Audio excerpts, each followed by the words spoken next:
प्रभुंकर गौरव हेउ। मनुष्य मानकर आज्ञा मानिबा अपेक्षा बरं ईश्वर को आज्ञा पालन करने कर्तव्य अटे। आपण मैंने जानते यही वाक्यटी पितर एवं अन्य शिष्य माने जेतेबेले जिहुदी मानकर महासभा से छिड़ा करा जायथिला यीशु ख्रीष्ट नाम रे प्रचार न करने निमंते सेतेबेले से माने वाक्य कहिथिले। सही जिहुदी दल सही जिहुदी मानकर महासभा जो महासभा यीशु ख्रीष्ट को अपमान कले प्रहार कले निंदा कले एवं क्रूसरे टंगाई तांको बध कले।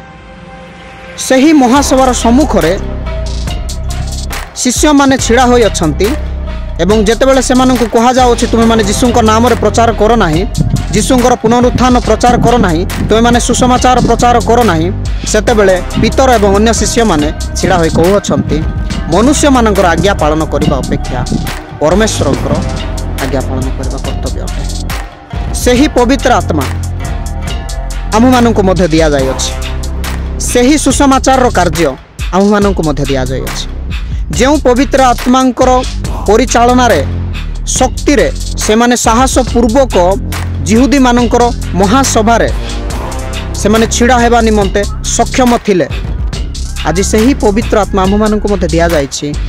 आमे माने मध्य साहस सहित सुसमाचार प्रचार करबा आवश्यक अटे।